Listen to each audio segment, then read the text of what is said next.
आज का अपना टॉपिक है राष्ट्रपति। अब राष्ट्रपति में हम पढ़ेंगे कि राष्ट्रपति का निर्वाचन किस प्रकार से होता है, राष्ट्रपति को शपथ कौन दिलाता है, राष्ट्रपति का कार्यकाल कितना होता है, कितना वेतन मिलता है, ये सभी जो चीज़ें हैं उसका अध्ययन हम आज करेंगे। तो राष्ट्रपति पढ़ने से पहले थोड़ा समय देखना है संसदीय शासन को, कि संसदीय शासन जहाँ पर भी होता है वहाँ पर जो कार्यपालिका है उस कार्यपालिका के प्रकार कितने होते हैं।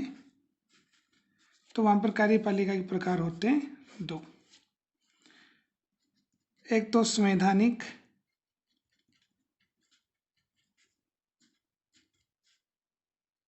या नाममात्र की कार्यपालिका,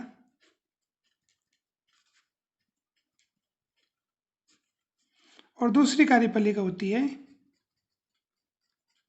वास्तविक कार्यपालिका।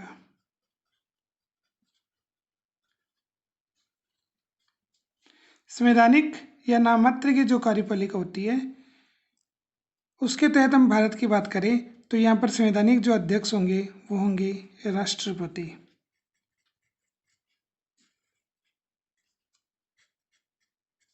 तो संविधान ने सभी प्रकार की शक्तियां किसे दे रखी हैं, राष्ट्रपति को दे रखी हैं। उसी प्रकार से भारत के संदर्भ में अगर वास्तविक कार्यपालिका की बात करें तो ये शक्ति दे रखी है संविधान ने मंत्रिपरिषद को,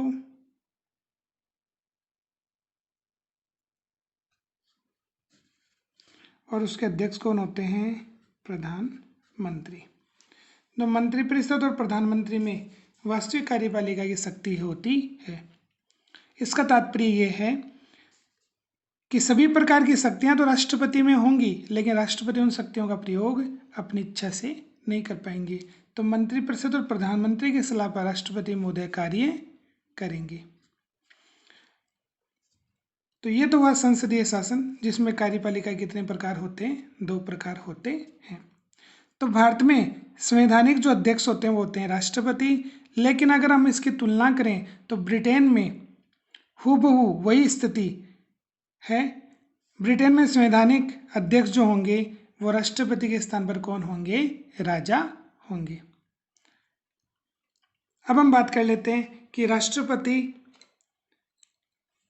की योग्यताएं कौन कौन सी हैं। इसको पढ़ने से पहले थोड़ा सा हम पद की बात करें।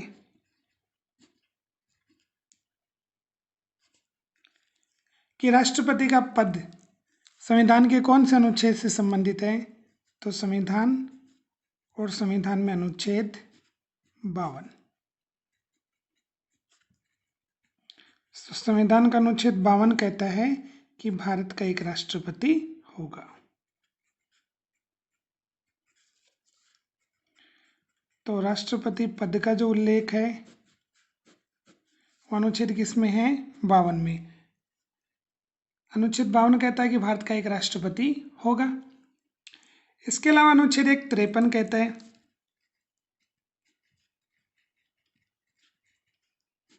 अनुच्छेद 53 क्या कहता है कि संघ की कार्यपालिका शक्ति,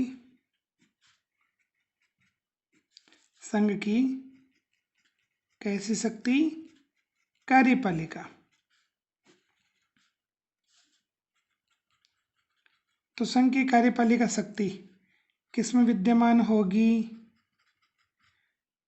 राष्ट्रपति में विद्यमान होगी,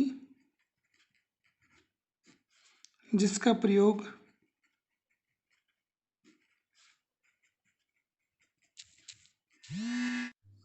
प्रयोग वह स्वयं या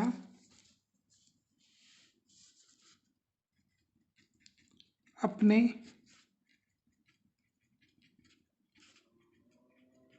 अधीनस्थों के माध्यम से करेगा। तो यहाँ पर ये बात हो रही है कि कार्यपालिका शक्ति होगी तो राष्ट्रपति में, लेकिन वो इसका प्रयोग या तो स्वयं कर सकता है या उसके जो अधीनस्थ हैं, अधीनस्थ अभिप्राय हम बात कर रहे थे मंत्रिपरिषद और प्रधानमंत्री की, ठीक है, तो इनकी सलाह से वो कार्य करेगा। तो हमने पढ़ा कि अनुच्छेद 52 राष्ट्रपति के पद का उल्लेख करता है, अनुच्छेद 53 राष्ट्रपति की कार्यपालिका शक्ति का उल्लेख करता है। अब राष्ट्रपति को हम कुछ बिंदुओं के माध्यम से पढ़ेंगे। सबसे पहले हम बात कर लेते हैं योग्यताएं।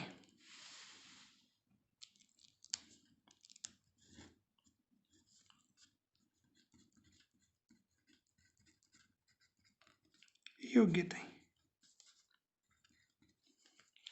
देखो योग्यता की बात करते हैं तो अनुच्छेद 58 आता है। संविधान का कौन सा अनुच्छेद आता है?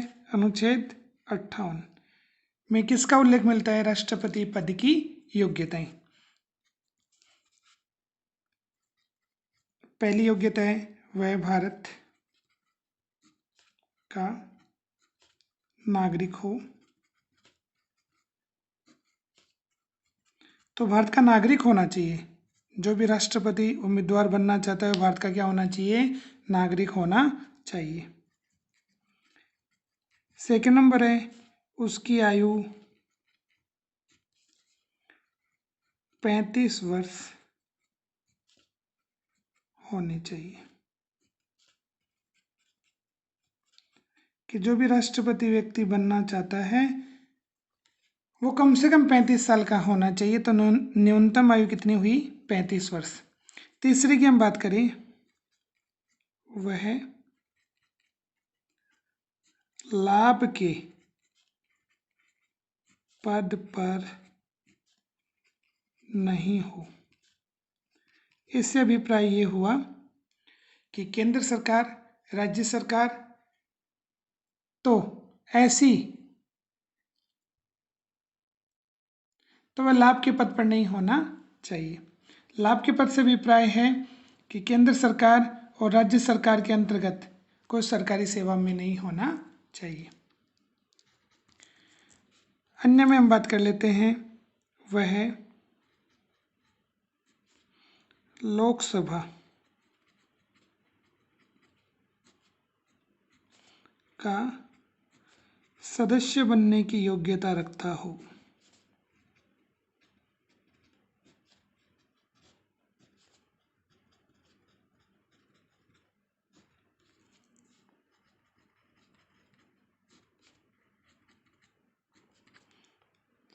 तो लोकसभा का सदस्य बनने की योग्यता रखता हो। चौथे पॉइंट में आपको विशेष एक बात का याद रखना होगा कि यहाँ पर ये बात हो रही है कि वह लोकसभा का सदस्य नहीं होने चाहिए, बल्कि लोकसभा का क्या सदस्य बनने की योग्यता रखता हो। तो लोकसभा का सदस्य बनने की योग्यता में वो आ जाएगा कि वो पागल नहीं होना चाहिए, वो दिवालिया नहीं होना चाहिए। तो इनडायरेक्ट रूप से इन बातों का उल्लेख कौन से बिंदु में कर रखा है? चौथे बिंदु में कर रखा है।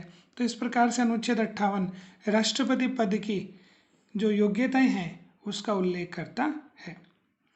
योग्यता के बाद में आगे हम बात कर लेते हैं कि आखिर उनका चुनाव किस प्रकार होता है। तो निर्वाचन की बात करते हैं। निर्वाचन,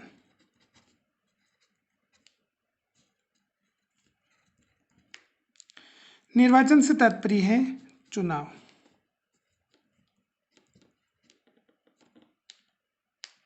कि राष्ट्रपति का चुनाव कौन कौन करता है। संविधान के अनुच्छेद की बात करें तो संविधान का अनुच्छेद कौन सा? 54 में किसका उल्लेख है? राष्ट्रपति के निर्वाचन का। कि राष्ट्रपति का निर्वाचन मंडल जो है उसमें कौन कौन भाग लेते हैं। तो अनुच्छेद 54 में उल्लेख है कि राष्ट्रपति का निर्वाचन एक निर्वाचक मंडल करेगा। कौन करेगा? एक निर्वाचक मंडल, जिसमें अब इस निर्वाचक मंडल में कौन कौन होगा? तो संसद के दोनों सदनों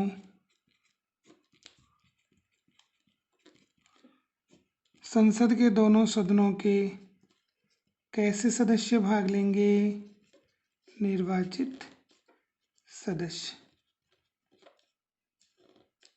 तो संसद के दोनों सदनों के निर्वाचित सदस्य इसमें भाग लेंगे। साथ में राज्य विधानसभाओं तो राज्य विधानसभाओं के कैसे सदस्य भाग लेंगे? निर्वाचित सदस्य। राष्ट्रपति के निर्वाचक मंडल में भाग लेंगे। तो प्रारंभिक रूप से यही व्यवस्था की गई थी। फिर संविधान में एक संशोधन किया गया और वो संशोधन कौन सा हुआ? वो संशोधन हुआ 70वां। तो 70वां संविधान संशोधन किया गया। 70वें संविधान संशोधन के माध्यम से 1992 में ये प्रावधान जोड़ा गया। क्या प्रावधान जोड़ा गया? कि दिल्ली और दिल्ली के साथ में पुदुचेरी, जिसको हम पांडिचेरी बोलते हैं, तो दिल्ली और पुदुचेरी ये कैसे प्रदेश हैं? ये संघ राज्य हैं। तो 7 संघ राज्य, जिनमें दिल्ली और पुदुचेरी की बात करें तो इन संघ राज्यों की जो विधानसभाएं हैं, उन विधानसभाओं को भी अनुमति दी गई।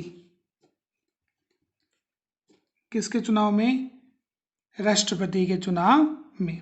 तो हम बात कर लेते हैं कि राष्ट्रपति का निर्वाचन या राष्ट्रपति का चुनाव कौन कौन करते हैं। तो संसद के दोनों सदन, संसद के 2 सदन, एक लोकसभा दूसरा राज्यसभा, वहां के कैसे सदस्य इसमें भाग लेंगे? निर्वाचित सदस्य इसमें भाग लेंगे। पहली बात तो ये हुई। दूसरी बात क्या है कि राज्य विधानसभाओं की बात करें कि जितने भी राज्य हैं उनमें विधानसभाएं हैं, उनमें सिर्फ विधानसभाओं के भी कैसे सदस्य भाग लेंगे? सिर्फ निर्वाचित सदस्य भाग लेंगे। एक बात तो ये हुई। इसके अलावा किसको जोड़ दिया गया है? तो संविधान में संशोधन के माध्यम से दिल्ली और पुदुचेरी की जो विधानसभाएं हैं, उन विधानसभाओं के भी कैसे सदस्य भाग लेंगे? निर्वाचित सदस्य। तो ये सभी मिलकर के एक निर्वाचक मंडल बनाएंगे और वो निर्वाचक मंडल किसका निर्वाचन करेगा? राष्ट्रपति का निर्वाचन करेगा। राष्ट्रपति के चुनाव में हर कोई व्यक्ति भाग नहीं ले, इसलिए व्यवस्था की गई है। क्या व्यवस्था की गई है? कि प्रस्तावक और अनुमोदकों की व्यवस्था की गई। प्रस्तावक और प्रस्तावक के साथ साथ अनुमोदक।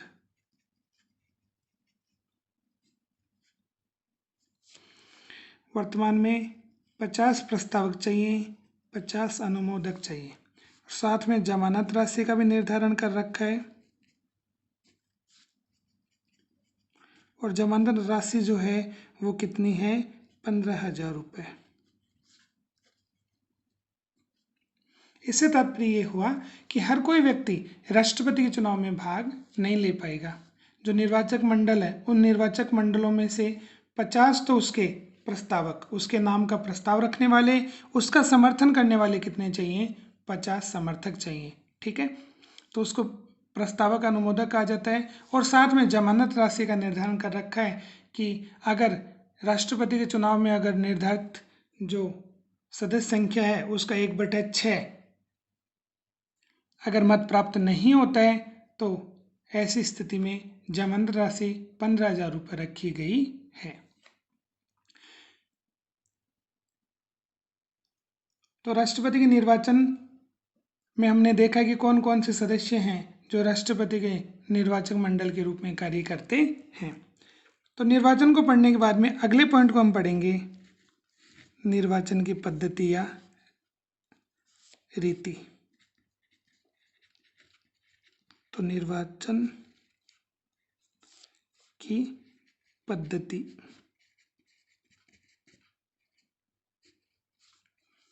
निर्वाचन की पद्धति। राष्ट्रपति के निर्वाचन की पद्धति की बात करें तो संविधान का कौन सा अनुच्छेद? अनुच्छेद 55 अनुच्छेद 55 में उल्लेख है राष्ट्रपति की निर्वाचन की पद्धति कि किस विधि से राष्ट्रपति को चुना जाता है। तो राष्ट्रपति का चुनाव अप्रत्यक्ष रूप से किया जाता है।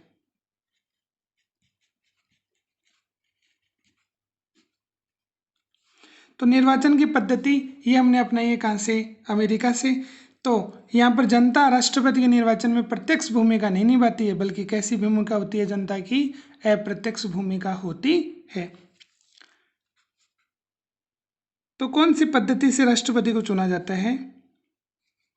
आनुपातिक प्रतिनिधित्व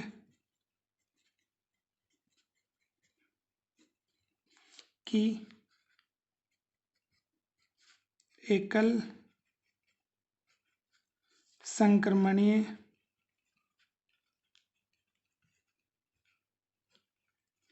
मत पद्धति के गुप्त मतदान के द्वारा। आनुपातिक या समानुपातिक प्रतिनिधित्व की कौन सी पद्धति? एकल संक्रमणीय मत पद्धति। इसके माध्यम से किसे चुना जाता है? राष्ट्रपति को चुना जाता है। और ये मतदान कैसा होता है? क्या खुला मतदान होता है या गुप्त होता है? तो गुप्त मतदान होता है।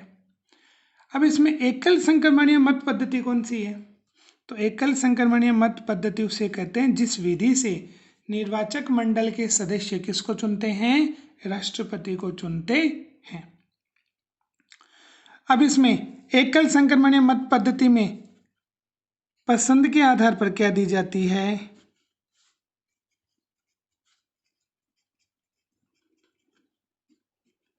पसंद के आधार पर वरीयता दी जाती है। जैसे सिंपल वे में बात कर लें, 4 व्यक्ति खड़े हो गए, जैसे राम, श्याम, मोहन, ठीक है, रमा, 4 व्यक्ति खड़े हो गए। एक व्यक्ति एक ही वोट देगा निर्वाचक मंडल का, लेकिन पसंद अलग अलग होगी। जैसे एक व्यक्ति वोट देने के लिए जाता है, वो ग्रेडिंग सिस्टम देता है। जैसे श्याम को वो सबसे ज़्यादा पसंद करता है तो एक ग्रेड इसको दे देता है, रमा को, मोहन को और राम को। दूसरा व्यक्ति जाएगा, वो राम को 1 नंबर दे दे, अन्य को 2 नंबर दे दे। इस प्रकार से ग्रेडिंग सिस्टम होता है। तो पसंद के आधार पर क्या दी जाती है? वरीयता दी जाती है। अब है जीत का आधार।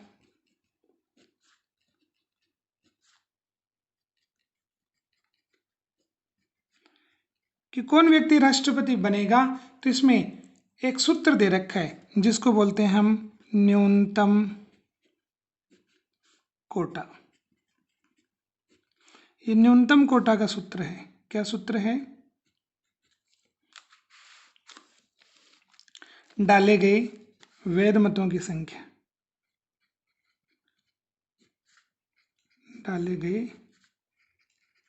वैध मतों की संख्या बटे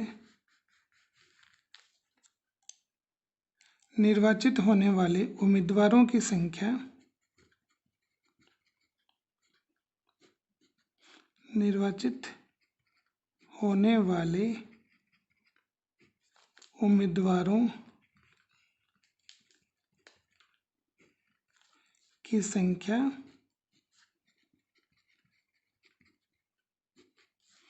+1 और +1, ठीक है। तो ये हुआ न्यूनतम कोटा। न्यूनतम कोटा जो व्यक्ति प्राप्त कर लेगा वो भारत का क्या बन जाएगा? राष्ट्रपति बन जाएगा। इसको सामान्य रूप से अगर समझें तो जितने निर्वाचक मंडल में जितने सदस्य होंगे उनके आधे से एक अधिक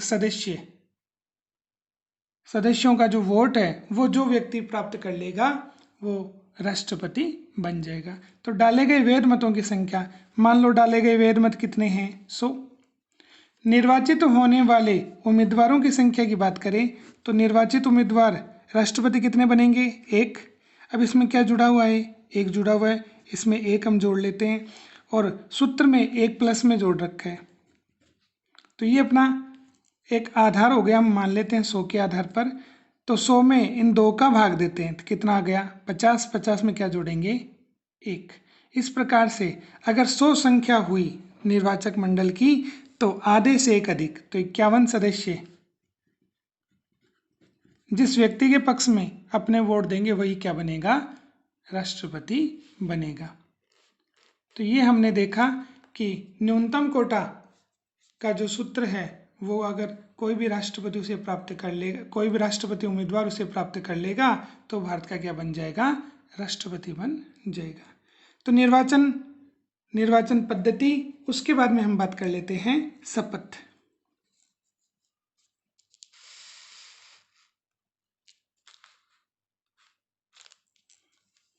तो अगला जो अपना पॉइंट आ जाता है वो आता है शपथ।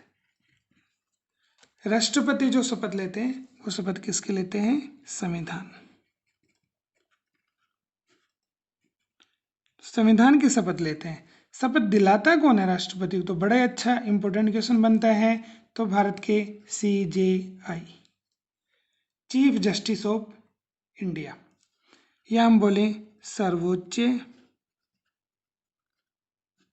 न्यायालय के मुख्य न्यायाधीश।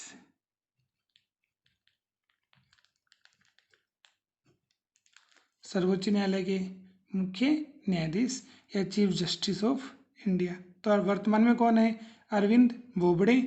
तो CJI जो है वो राष्ट्रपति को संविधान की शपथ दिलाते हैं।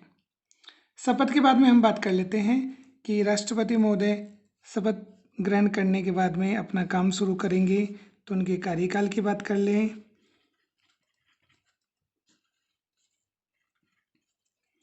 तो कार्यकाल की बात करते हैं तो अनुच्छेद आता है 56।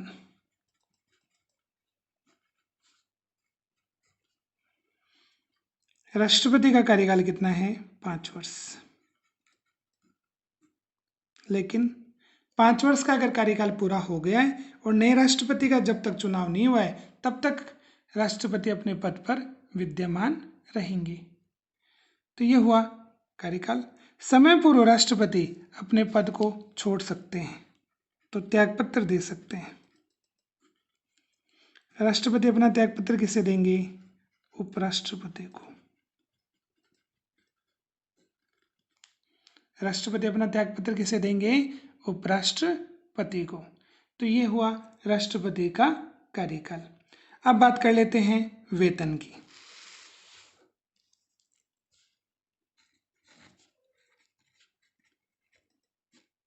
वेतन 2008 में राष्ट्रपति को 1.5 लाख रुपए मासिक वेतन मिलता था।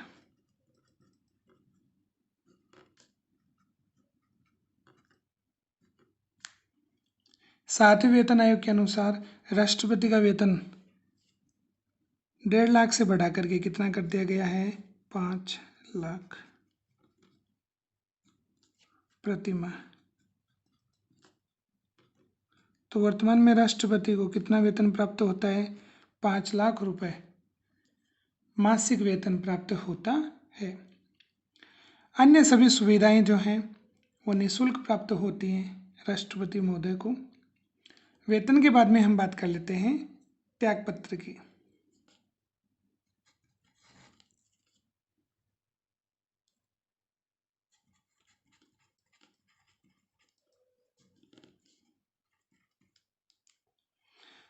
तो त्यागपत्र के बारे में हमने देख लिया था कि राष्ट्रपति अपना त्यागपत्र किसे देते हैं? उपराष्ट्रपति को देते हैं।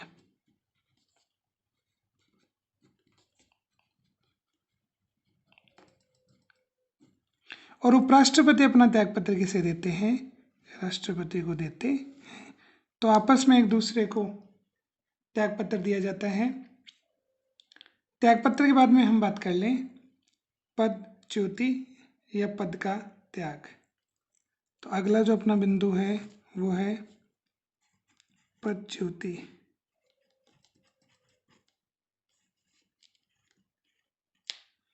कि राष्ट्रपति को किस प्रकार पद से हटाया जा सकता है। तो संविधान और संविधान का अनुच्छेद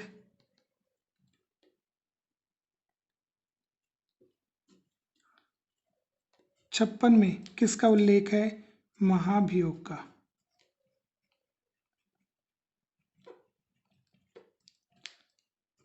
संविधान के कौन से अनुच्छेद में? 56 में किसका उल्लेख है? महाभियोग का। महाभियोग की जो प्रक्रिया है,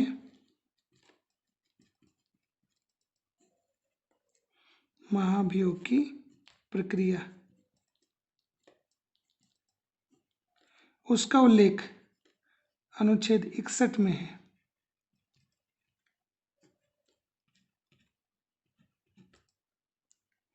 अब राष्ट्रपति को हटाएंगे क्यों? तो राष्ट्रपति पर आरोप लगाए जाएंगे।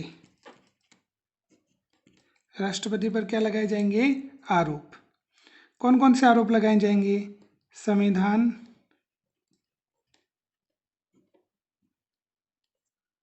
का अतिक्रमण, कि राष्ट्रपति ने संविधान को तोड़ा है, या फिर शक्तियों का दुरुपयोग।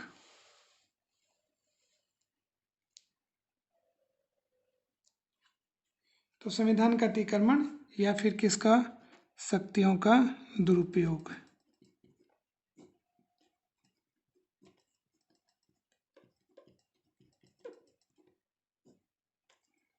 तो इनके आधार पर राष्ट्रपति को समय पूर्व पद से हटाया जा सकता है। प्रक्रिया कौन सी होगी? महाभियोग की प्रक्रिया, जो अनुच्छेद 61 में उल्लेखित है, और महाभियोग का उल्लेख अनुच्छेद 56 में मिलता है। कौन कौन से आरोप तय किए जाएंगे? कि संविधान को तोड़ा है किसने? राष्ट्रपति ने, या फिर शक्तियों का क्या किया है? दुरुपयोग किया है। तो इनके आधार पर किसको हटाया जा सकता है? राष्ट्रपति को हटाया जा सकता है। क्या आखिर महाभियोग की प्रक्रिया क्या है?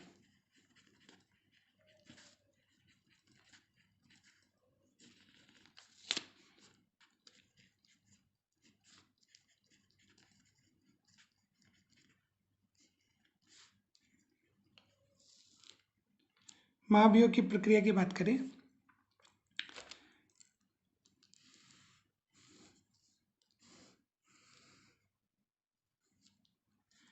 तो मान लेते हैं संसद के ये 2 सदन है। एक को हम मान ले लोकसभा, दूसरे को हम मान ले राज्यसभा। तो राष्ट्रपति को हटाने के लिए संसद के दोनों सदनों में से किसी भी सदन में ऐसा प्रस्ताव लाया जा सकता है। मान लेते हैं कि लोकसभा में ऐसा प्रस्ताव आता है, तो लोकसभा में ऐसा प्रस्ताव प्रस्तुत किया जाएगा, तो उसके कम से कम कितने सदस्य तैयार होने चाहिए? 1/4 सदस्य। लोकसभा में जितने सदस्य हैं उसके 1/4 सदस्य उस प्रस्ताव पर अपने क्या करें? अपनी स्वीकृति प्रदान करें। ठीक है। स्वीकृति मिलने के बाद में क्या होगा? उसी दिन जानकारी दी जाएगी किसको? राष्ट्रपति को। जिस सदन में ऐसा प्रस्ताव आया है, सदस्यों ने 1/4 सदस्यों ने उस पर अपना हस्ताक्षर किए हैं, उसी सदन में 14 दिन बाद में, कितने दिन बाद में? 14 दिन। 14 दिन बाद में वापस प्रस्ताव आएगा, और प्रस्ताव पर जो सदन है उस सदन के 2/3 सदस्य का अगर क्या मिल जाता है? बहुमत मिल जाता है। अगर लोकसभा में ऐसा प्रस्ताव आया, उसके 2/3 सदस्य उस प्रस्ताव पर अपनी सहमति प्रकट कर देते हैं, उसे पारित कर देते हैं, तो एक सदन से पास होने के बाद में वो प्रस्ताव दूसरे सदन में जाएगा। दूसरा सदन राष्ट्रपति पर उसका पहला काम होगा कि राष्ट्रपति पर जो आरोप लगे हैं उन आरोपों की क्या करेगा, जांच। तो एक प्रकार से एक कमेटी बैठाई जाएगी जो राष्ट्रपति पर लगे हुए आरोपों की क्या करेगी, जांच करेगी। फिर वो अपनी रिपोर्ट दूसरे सदन को सौंप देगी और अगर दूसरा सदन अपने 2/3 बहुमत से उस प्रस्ताव को क्या कर दे, पास कर दे, तो उसी समय राष्ट्रपति का पद क्या हो जाएगा, रिक्त हो जाएगा। वापस से हम बात कर लेते हैं। जरूरी नहीं ऐसा प्रस्ताव लोकसभा में आए, ऐसा प्रस्ताव राज्यसभा में भी आ सकता है। कोई भी सदन ऐसा प्रस्ताव लाता है तो उसके 1/4 सदस्य ऐसे प्रस्ताव पर अपनी क्या प्रदान करेंगे, स्वीकृति प्रदान करेंगे और इसकी जानकारी दी जाएगी किसको, राष्ट्रपति महोदय को। फिर उसके 14 दिन बाद में, जिस दिन प्रस्ताव आया उसके कितने दिन बाद में, 14 दिन बाद में, उसी सदन में, जिस सदन में ऐसा प्रस्ताव आया है उसके अगर 2/3 सदस्य इस प्रस्ताव को अपने बहुमत के माध्यम से स्वीकृति प्रदान कर देते हैं, पास कर देते हैं, तो वो प्रस्ताव एक सदन से पास मान लिया जाता है। फिर वह दूसरे सदन में जाता है। दूसरा सदन राष्ट्रपति पर जो आरोप तय किए जाते हैं उनकी क्या करेगा, जांच। और जांच में अगर आरोप सिद्ध हो गए तो अपने 2/3 बहुमत से उस प्रस्ताव को पास कर देगा।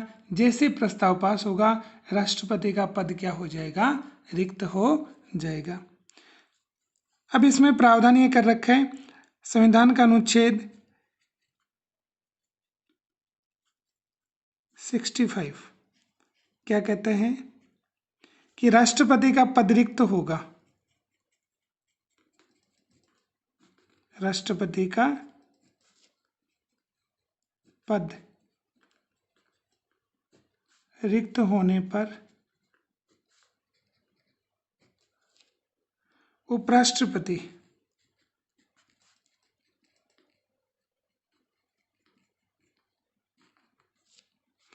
कार्यवाहक राष्ट्रपति के रूप में कार्य करेंगे।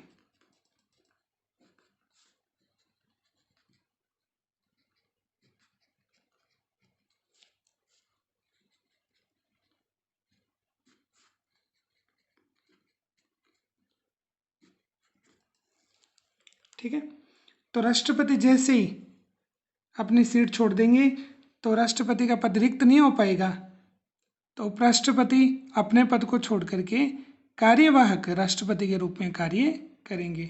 जब कार्यवाहक राष्ट्रपति के रूप में उपराष्ट्रपति कार्य करेंगे तो राष्ट्रपति को मिलने वाली सभी सुविधाएं, सभी वेतन किसे प्राप्त होगा, उपराष्ट्रपति को कार्यवाहक राष्ट्रपति के रूप में प्राप्त होगा। 6 माह में राष्ट्रपति का चुनाव करवा लिया जाएगा। इसके बाद में एक चीज और हम पढ़ लेते हैं, उन्मुक्तियां।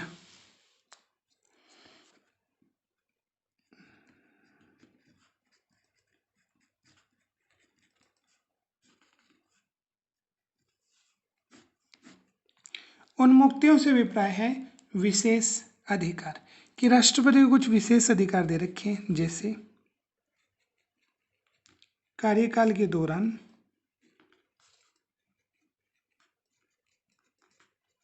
कि जब राष्ट्रपति अपने पद पर कार्य करेंगे तो कार्यकाल के दौरान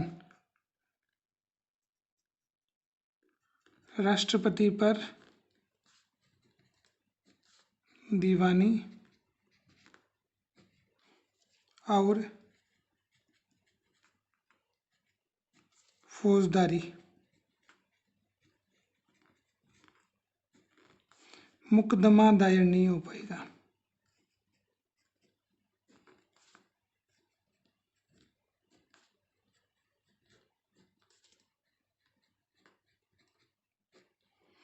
कि राष्ट्रपति महोदय अपने पद पर जब तक काम करेंगे तब तक उनके विरुद्ध दीवानी और फौजदारी मुकदमा न्यायालय में दायर नहीं हो पाएगा।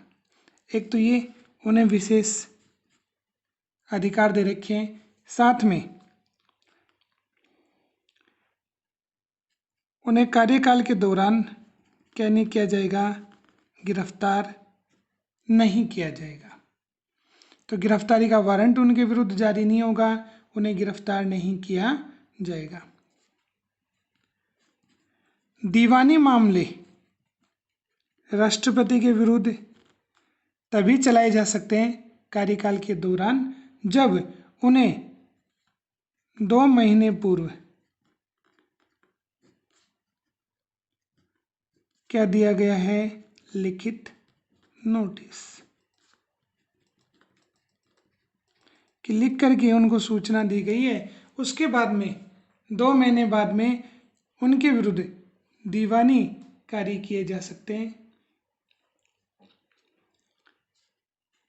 आगे हम बात कर लें, कार्यकाल के दौरान उनके वेतन में किसी प्रकार की क्या नहीं की जाएगी, कटौती नहीं की जाएगी। राष्ट्रपति की मृत्यु के बाद में उनकी पत्नी को जितना वेतन राष्ट्रपति महोदय को मिल रहा है, ठीक है, उसका आधा वेतन प्राप्त होगा, सरकारी आवास प्राप्त होगा। तो राष्ट्रपति की मृत्यु के बाद में उनकी पत्नी को आधा वेतन प्राप्त होगा। तो आधा वेतन प्राप्त होगा राष्ट्रपति महोदय की पत्नी को। इस प्रकार से कुछ उन्मुक्तियां किसे दी गई हैं, राष्ट्रपति को दी गई हैं। उन्मुक्तियों के बाद में सामान्य सी 2-3 बातों का जिक्र और हम कर लेते हैं। जैसे प्रथम राष्ट्रपति कौन बने, भारत के प्रथम राष्ट्रपति बने डॉक्टर राजेंद्र प्रसाद।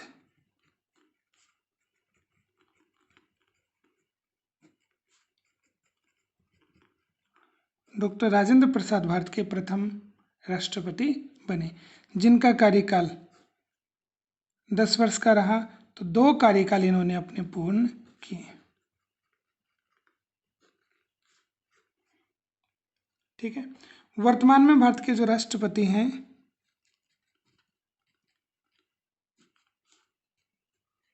वो हैं रामनाथ कोविंद।